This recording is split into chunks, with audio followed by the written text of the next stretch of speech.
Hello chess fans, this is Truxton, and what we're going to do today is first we're going to check out a blitz game that I played, and the reason why we're going to check it out is that there's a very interesting tactical motif at the end of it, which is rarely seen, and when it is, it's really cool.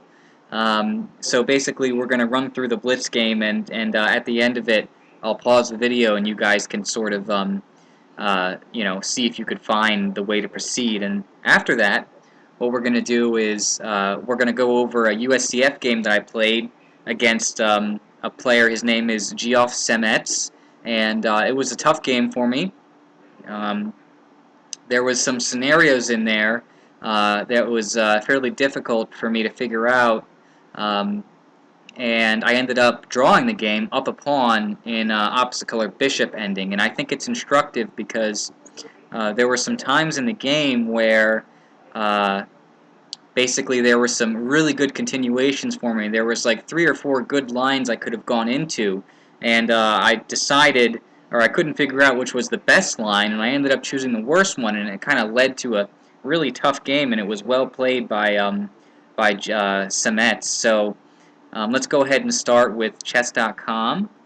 Okay, so here I'm black, and I'm playing against Red Frog 2, and just a blitz game, so we'll just scroll through the first few moves. It's d4, d5, c4, c6, so a Slav, knight f3, knight c3, knight f6, e3, c6. I chose the triangle structure. I kind of like the ideas of b5 and bishop b7 kind of stuff. So he plays h3 or h3 and I'm sorry, a3. And I think what the idea here is maybe to push this pawn to c4 and have it supported by a pawn on b4. But I'm not afraid of that because then I always have other plans in those lines. So here I just played bishop d6. We see knight g2 and castle short. And an interesting maneuver here, instead of bringing the knight to f3, he brought it to e2 and then g3. And I'm not entirely sure what the real idea of e2 and g3 are, but it's a blitz game, so I guess it really doesn't matter so much. So I took on c4. He recaptured, and we see b5, and then a6, ready to play c5. And so here I've got to play e5 and stop that pawn from getting there because the fork takes, bishop there, knight e7, I want to play c5, queen there, and c5. Okay, rook d1, lining his rook up with my queen, making it so after the bishop moves, there's tactics on that where that knight can't move, so I just got out of that. Queen a5, castles, bishop b7, and f4. Okay. I decided to trade off the dark square bishops and try to play knight g4 and just see what happens. Takes, knight there, knight g4. So I'm threatening a fork, and he chose probably the best move in a blitz game just to sort of allow me to play it. Knight takes, I played it, queen over, I take the rook, and now rook c8. So he kicked the queen into a good square, queen b6, defending the knight, knight f6, king h1, and rook d1. Probably better to play the other rook, though, because he had. I missed these ideas. Actually, I didn't miss it. I just didn't see the right idea. I think here I should bring the c rook over to d8, because after his response, knight f5, he doesn't have this check and forking a rook. But I did see this, and I just figured I'd get 2 pieces for the rook, and that's still okay. So rook over, knight f5 takes, check over, and I got 2 pieces for the rook here. So he pushed, made some moves here. Back, he was attacking the bishop and the rook, so I just decided I could have played queen d8, but then he has knight d6, and that's kind of annoying because it attacks the bishop and attacks the rook. It's probably losing for black is queen d8, so I didn't play that. Just rook back, and here, and this is the position which is the tactical struggle here. Okay, so first of all, White is threatening a couple of things. White is threatening to take on f7 with check, forking the rook, and also a checkmate on h7. So go ahead and pause the video and find the best way to proceed for black. I don't know if it's the best way. It's just what I chose, and it's interesting. So go ahead and pause the video. Okay, welcome back. And if you found the right idea, good for you. At least I think that my move is the right idea. Okay, so the idea is just this move, bishop f5, and the basic idea is that the queen can't really take that bishop, and also the knight can't check on f7, because if the knight checks on f7. Then I have king g8, and I'm attacking the knight, and I'm also attacking the queen. And same thing here. After knight takes f7 check, king g8, queen takes bishop. He can't play queen takes bishop. He doesn't have time for that because of the tactical motif.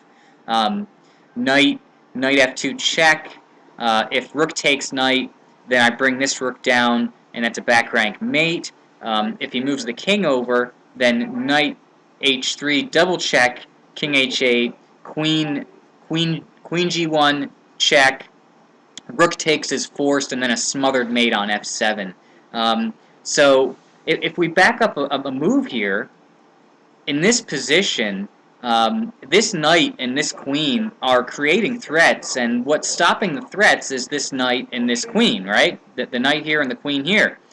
Because the queen controls this back rank square, and it also controls f2, and the knight controls f2. But when both of these pieces leave, then I just have this tactical shot. So White really doesn't have time to do these kind of things.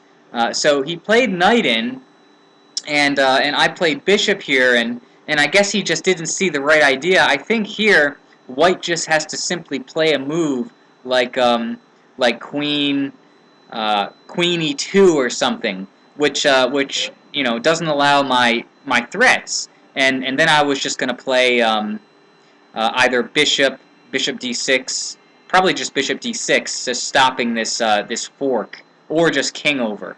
But he didn't see that, and he allowed me to, and he took it, and now it's just it's trivial. So check. The rook can't take because of the back rank mate. If the rook goes back, it'll just still be a back rank mate. So he has to play king over, and now it's double check, and the king has to move. And after this queen check, his rook has to take, and the knight's coming into f2 with a smothered mate. So that's really cool. Blitz games, that stuff like that kind of happens, where smothered mate and all kinds of crazy tactical play and just chaos. So that was cool. Okay, so now what we're going to do, guys, is we're going to look at a USCF game that I played against a player. His name is Sametz. This was played about a week ago in the Newark Chess Club club championship game. And I'm in the second tier, and I'm White, playing against a much lower rated player.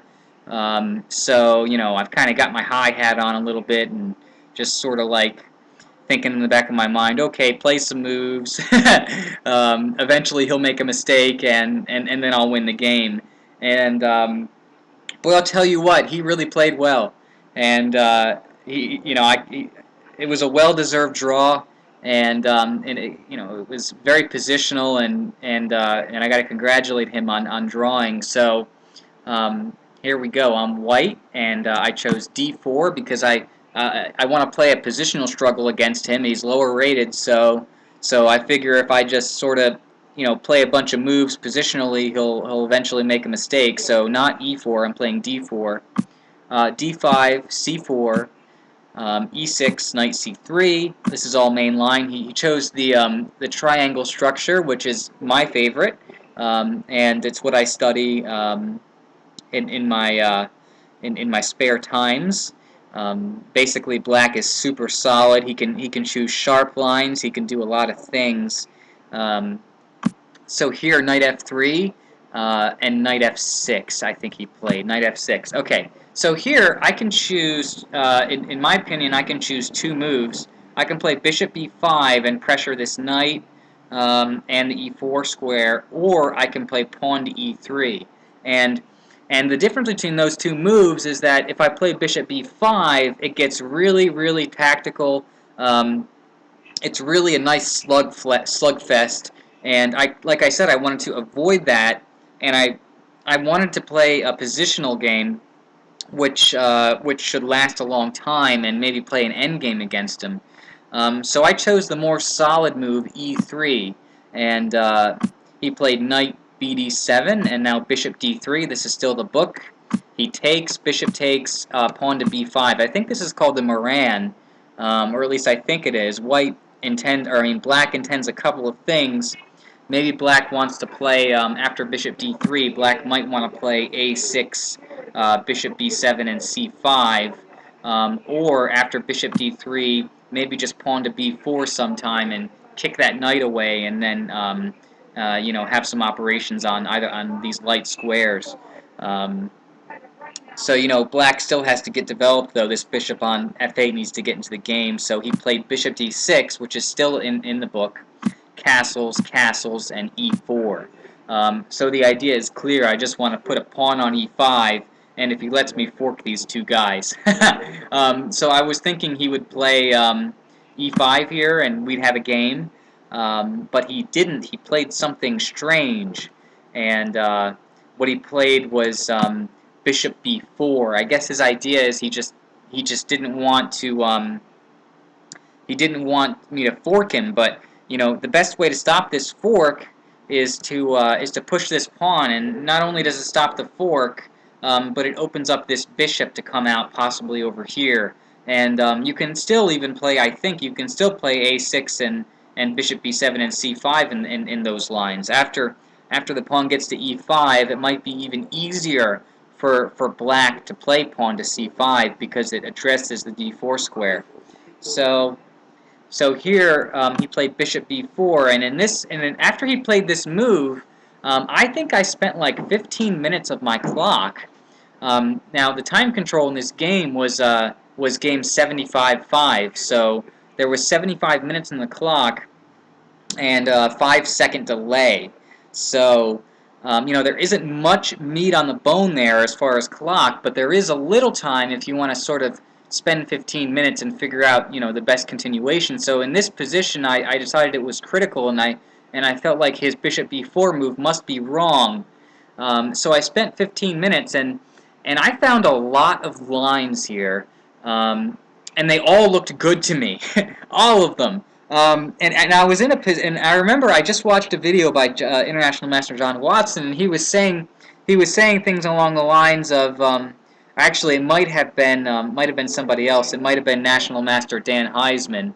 I don't remember who it was, but he was basically saying that some mistakes that people make are that when they're presented with a position where there's many good continuations, they won't play the best one, because it's really hard to find the best continuation when you're faced with so many good ones.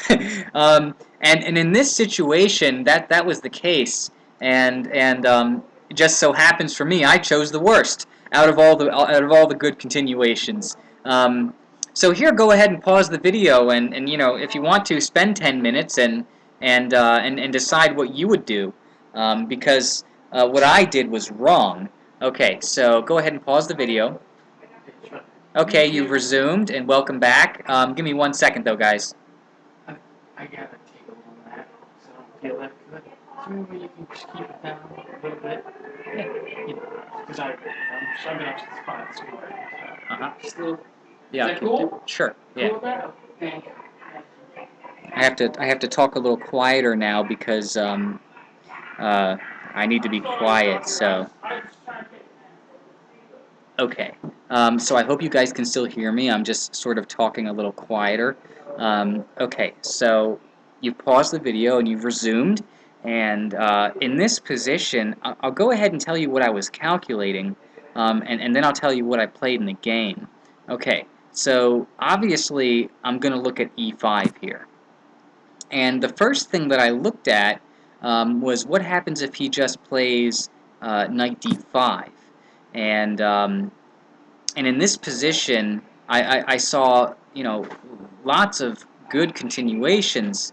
Among them, the first thing I was looking at was just, bishop takes h7 check, and after king takes bishop, we have the typical knight g5 check, and he doesn't have king there because of tactics, so he has to go back, and then after queen here, he's got to bring his knight in and stop the mate, and then I take, knight takes, and now I have to move the queen, right?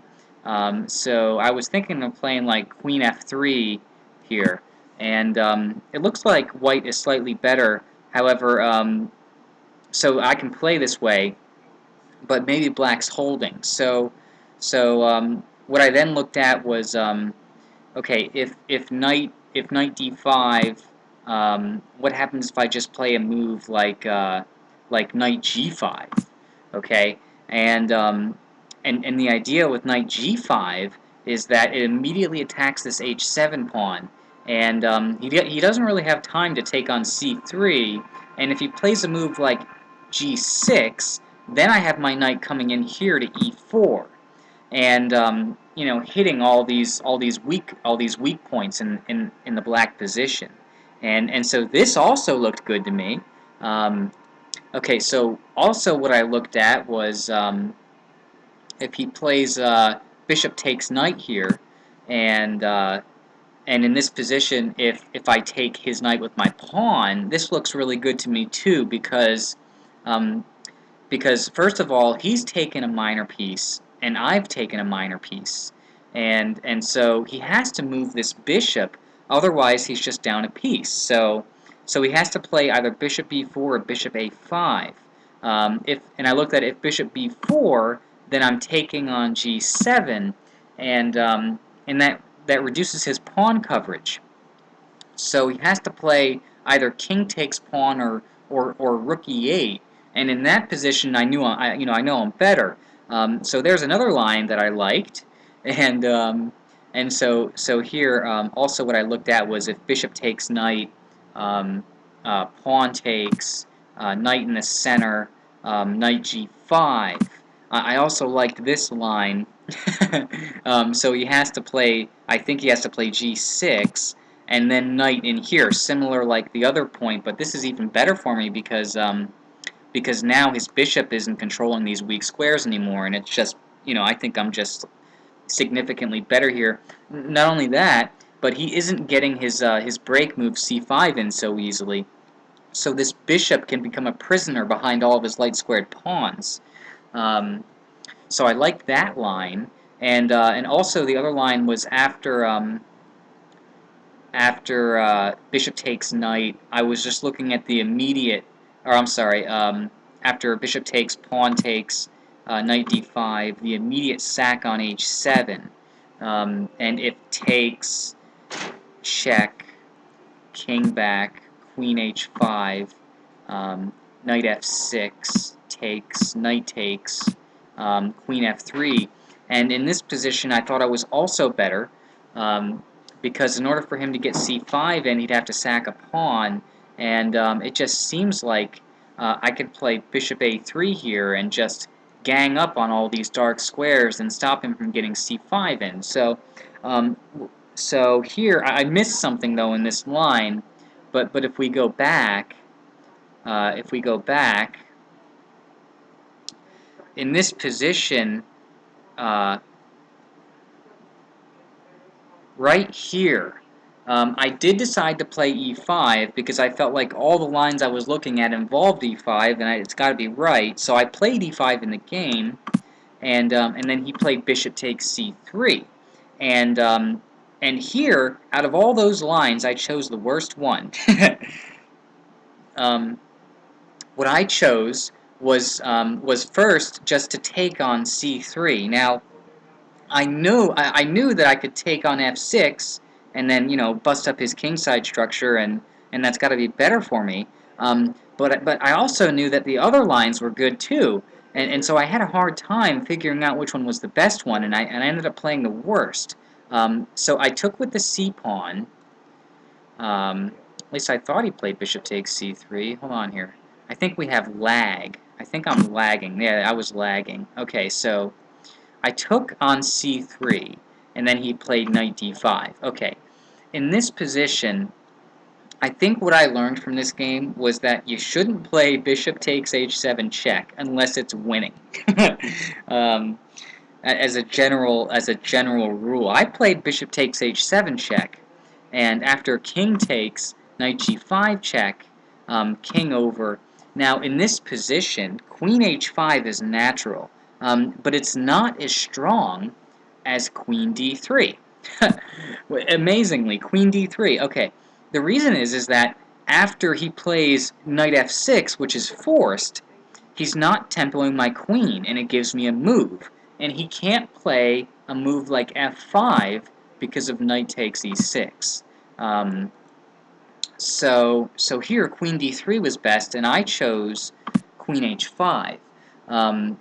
And after knight f6 takes, knight takes, queen f3, I thought I was better. This was one of the lines I was looking at, but I just simply forgot. I just missed one of his moves, and I totally missed his response, queen d5, and that's strong. I mean, that was a good move. At this point, after he played queen d5, I knew I had screwed up, and what I was thinking that he would play would be something like bishop b7, and then I was going to play bishop a3, just locking that down. But of course he's not going to do that. That would be bad for him. So that's a mistake in my thought process during the game. And what he played was correct. It was queen d5. And now at this point, I made an even bigger mistake. I touched the piece. I had a touch move situation. I touched my bishop on c1 when I shouldn't have. I was thinking about moving it to a3, and before deciding on my final move, I touched the bishop, and so I had to move the bishop.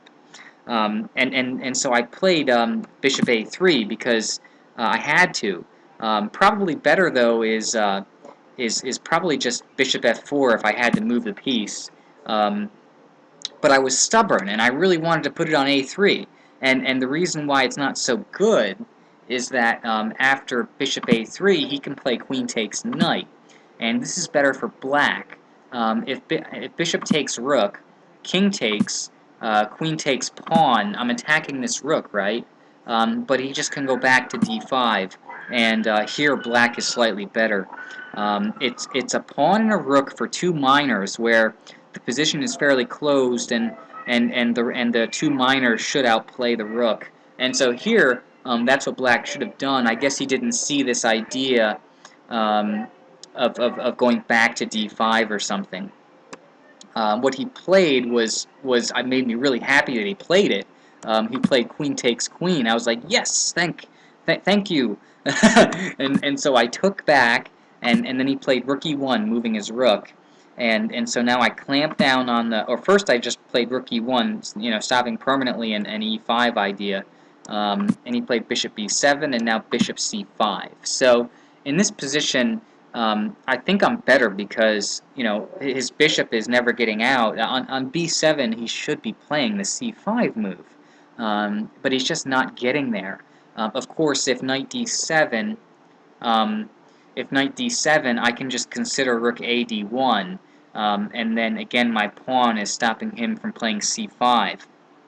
Or I can just play bishop d6 and he's still not getting in c5, or at least so I thought during the game.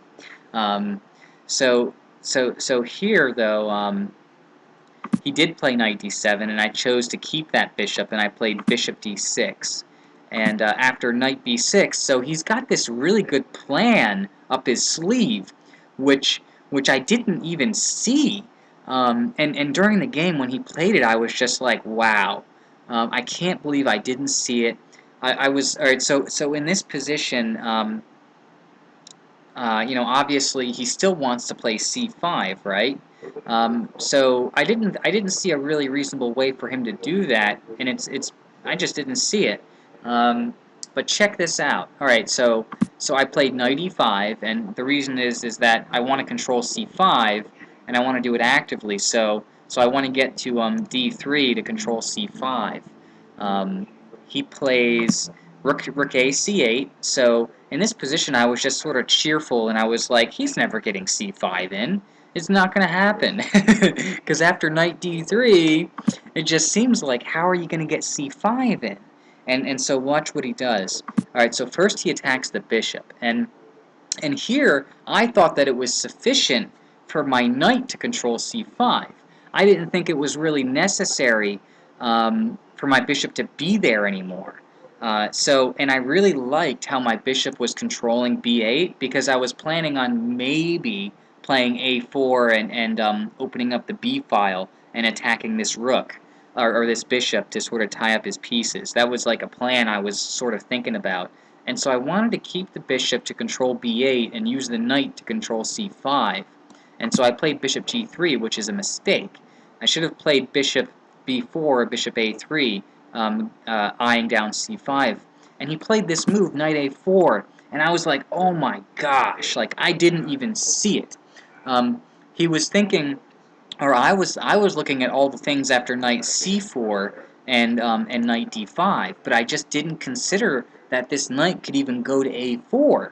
And so after he went to a4, I was in trouble. I was like, oh my gosh.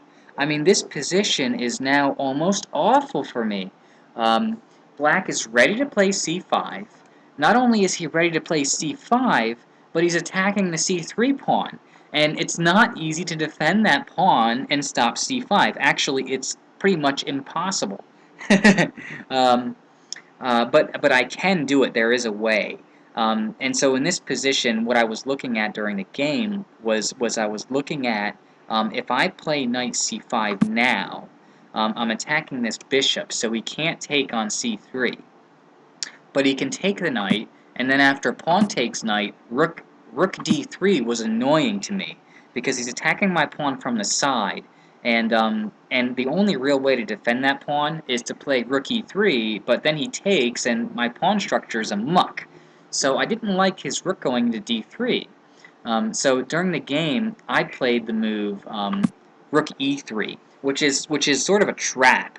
And not only is it a trap, but but it stops his rook from going to d3 after my knight c5 move. So the trap is that if he takes this pawn, it's not free, because I have knight c5 hitting the knight and the bishop winning material. So he didn't take that pawn. He didn't fall for it though. But here I think he should probably just play c5. What he played was bishop bishop a8. I guess he wanted to renew the threat on the c3 pawn.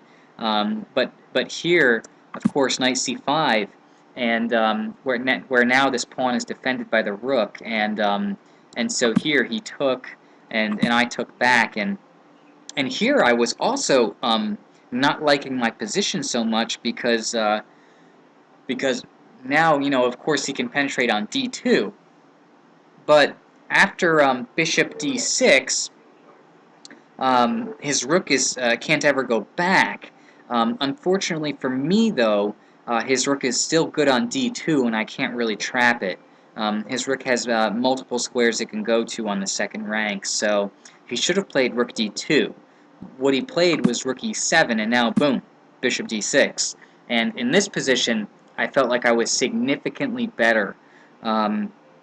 And the reason why I felt like I was significantly better is that if you just look at the bishops, I mean, this bishop is such a brutal piece. I mean, it's stopping his king from coming out. It's shutting out his rooks from the game. And this bishop on a8 is just passive and doing nothing. So I felt like in this position I had more space, more moves, better bishop, better rooks. And so I just felt like I was flat out winning here. And so my plan is, in this position, to play g4, g5, rook e4, rook e1, rook here, rook over, basically get these rooks over here and then just checkmate them down here, or sort of infiltrate. And so that's my plan, and I didn't see how we could stop it. And amazingly, he ended up sacrificing a pawn, and I wasn't able to win. So here, this is what happened. He's now he's got this idea of busting up my pawns and getting space for his rooks with b4. So I had to deal with that. I played a3, a5, and rook e4, stopping this b4 move permanently. And rook e4 also goes along with the plans of just lifting and trying to crush him down here. And the reason why I was putting the pawn on g5 is that now that pawn on g5 suffocates his king if his king ever comes up to try to defend, try to save himself on the 7th rank. So here he played rook e8, and I think maybe his idea is to play f5 and try to you know, get his king out of the box or something. So I just stick with my plan, rook e8, and I'm doubling, stopping f5, and still I have my plan. So he attacked the bishop, and I thought he was going to sacrifice his rook for that bishop. When he played rook d7, I thought that's what he was going to do, but I missed his idea. His real idea isn't to sack for that bishop. His idea is to play bishop b7, bishop c8, and e5, to sacrifice the e5 pawn and just to get his bishop out doing stuff, which is actually a really good defensive idea, because in the opposite colored bishop endgame, if the rooks come off, you know, it's going to be really hard to win that, if not impossible, and that's basically what happened. So here, I played g4, bishop b7, and g5, bishop c8, and now rook e3. So he played rook b7, getting the bishop out, and now I'm just going to go ahead and try to directly smash him with this idea. So I figured if the only way now that he can survive this sort of crushing attack is to sacrifice a pawn. So I felt like that was good for me. Maybe in this position, what I should have probably done was just play pawn to f4, and now when he plays e5, I'm taking with a pawn, and maybe it's easier for me to win this way. The rooks aren't coming off, and his rooks are still out of the game. That might have been better for me. But instead, I just went for Smashtown, and rook h4, e5 takes, doubling, and f4. And here, these moves are pretty much forced. f6 takes, rook g3 check, king f7, and check, trading the rooks, which maybe I shouldn't have done. So in this position, maybe instead of f4, maybe I should have played bishop d4, but he's still getting a pair of rooks off. So in the game, I just chose f4, f6 takes, check, over, check, trade a pair that way, and now bishop d6. And I wasn't so sure if his king was good in the center of the board, but it actually is. His king is going to come here and munch away, and it's hard for me to stop that. So he played rook over there to h7, and now I got on the back rank, and I attacked his bishop, so he's got to move it.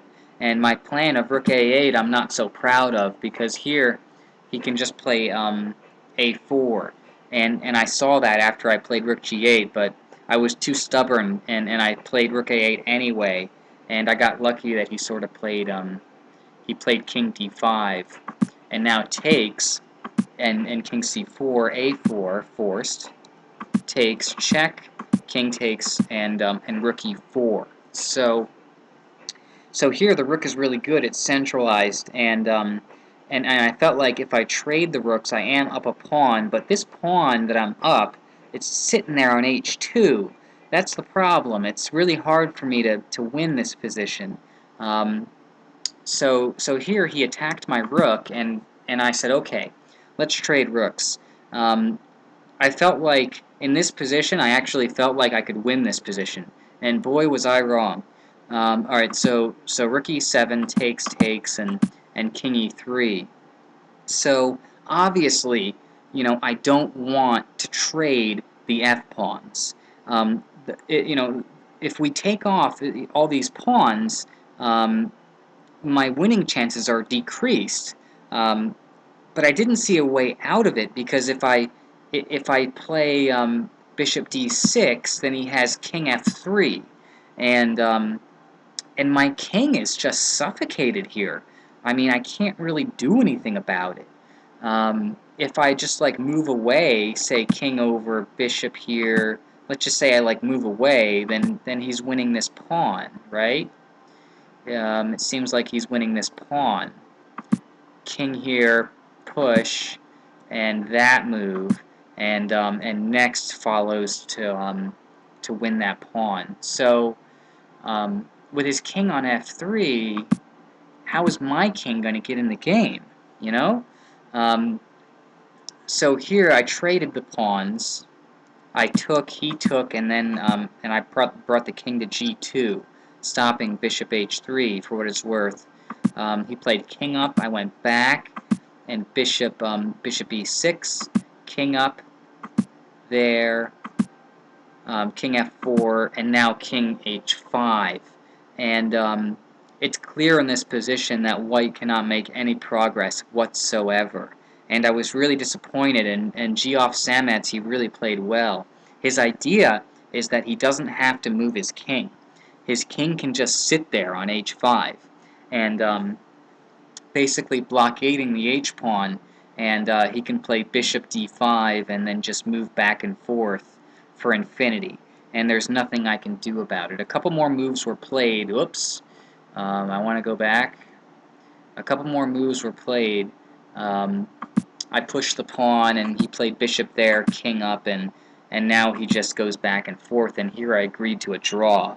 So it was a great game. I mean, G-off, you earn the half a point, and it proved to be much more difficult than I thought it would be.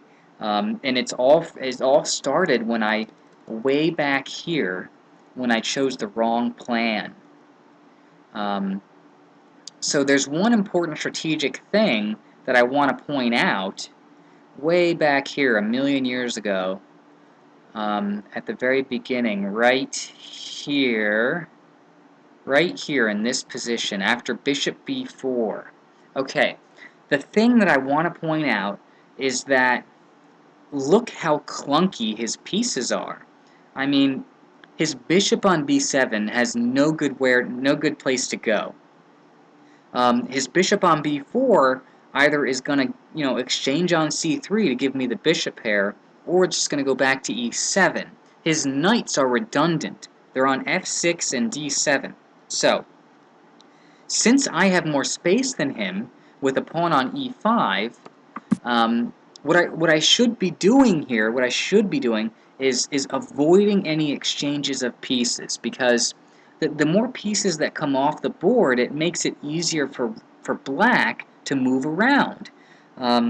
So here, strategically, I should not have exchanged the pieces. And that's exactly what bishop takes h7 does, is it exchanges a lot of pieces.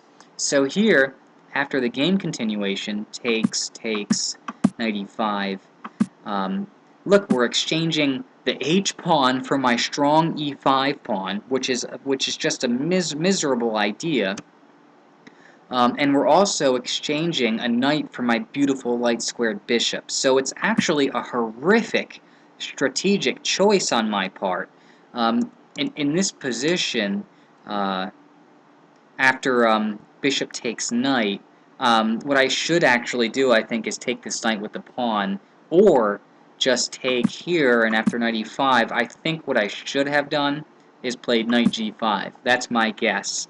And what that does is it sort of tries to invoke a weakness with either g6 or h6, and then I can plot my knight on e4, and I still have my light-squared bishop, and he's still kind of clunky back there. So that's the right way to go. I hope you guys learned from this. I sure did, and it was fun talking about the game. And you know, Geoff, you really played it. You know, I think well after my mistakes. You made it really hard for me, and I appreciate that. Okay, enjoy the rest of your day, guys. Bye.